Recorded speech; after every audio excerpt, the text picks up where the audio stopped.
Hi, today's topic is the factors that influence the performance of workers.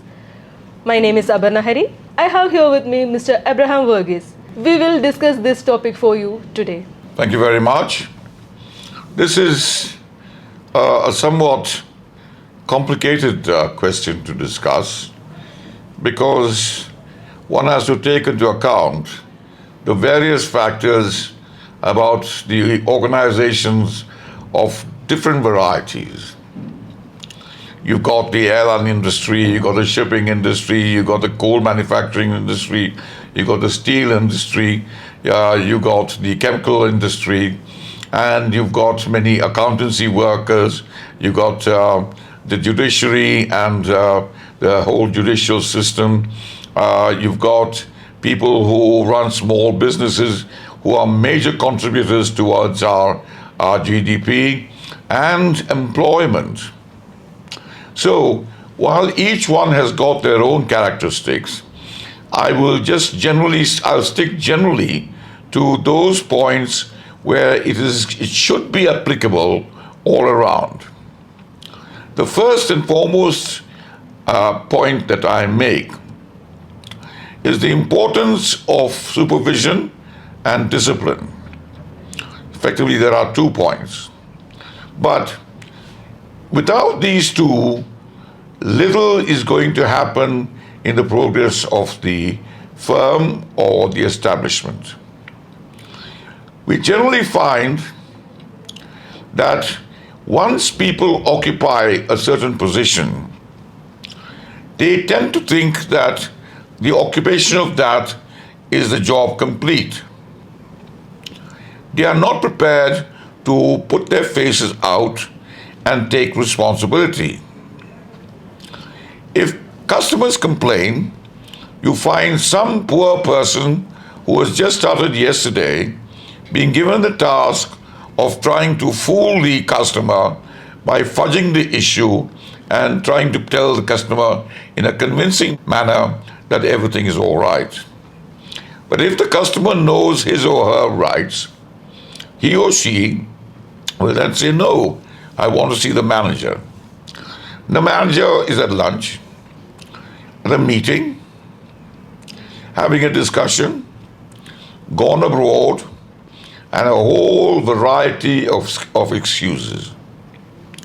Whereas he's possibly parking upstairs, having a chat, drinking cups of tea and whatever, and finishing off the little bits of work that are passed on to him. This attitude is utter irresponsibility. And they do not know how to be accountable for their position. They receive the monies happily, but they want to take the responsibility attached to it. So that responsibility is then given to juniors who are not of the same experience as the manager or the more superior officers. And therefore, the client is subject to that low level of experience as a customer. And because there is sometimes very little choice, he is not going to actually bring his repeat business to you. So this, because of a certain monopoly, this is easy to happen in that customers go away grumbling, not happy, but have no choice but to come back. What is also very important is that these people in management must realize that the employees must be happy, must be satisfied, and must be looked after if the firm is going to succeed. If you do not have that kind of mentality, without showing favoritism, or without showing favor, or without being corrupt, the chances are that you will get the full cooperation of all the workers and the firm will advance. There are numerous problems attached to the working conditions of employees, and it depends entirely on how responsible the senior management take their duty and implement it, it is as bad as getting a judgment and not able to enforce it. You have your duty, you got the product, you got the ability to get the product, and to enforce it, you retract. That is sheer incompetence and unprofessional behavior. We lack basic professionalism. And professionalism does not only mean that you look after the position that you have acquired, but it means the happiness, welfare, and the future hope that you can give your employees. That includes job security. And job security is very critical to most all family and working people, including managers. So unless they put their finger in and start actively doing things, then difficulties will arise and problems will start multiplying. Please understand that as far as workers are concerned, they also need conditions in order to produce their best skills, their best abilities, and thereby the best results that the firm is aiming at. When that happens, you are on the right track. But I can assure you that in most cases, save certain multidisciplinary committees and establishments, the reverse is the truth. I can say this without hesitation about government departments, because there, for example, the idea that they have got job security makes them feel that nobody can do anything against them.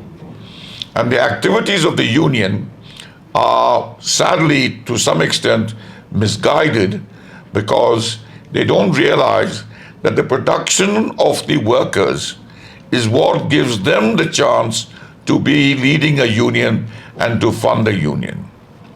If you have people who are unemployed to join the ranks of the union, they will not be able to pay the union fees. And so you must be able to help them to secure employment, to make sure that there is no conflict as such, or in fact discussions as an alternative to conflict, so that people can actually continue working and bring about results that can be competitive and being able to achieve the expectations of the firm and the public in many ways. They also don't like people, that is the middle management and above sometimes, they also don't like people who show their initiatives and like to promote themselves and succeed in doing so, especially with regard to customer care, product care, manufacturing output, and also the environment under which people labor and people actually have to work. Okay, Mr. Verghese, could you explain it that little bit more? Right. Now, when they are actually, when they come across people like them, they put hurdles along their way so that their life does not become easy. They will also then try and stop them from having to get easy promotion and provide reports that are not helpful to senior management. Okay. That is basic jealousy and unprofessional attitude that is negative and not helpful at all to the creation and development of any good firm. Thank you very much. Namaskar.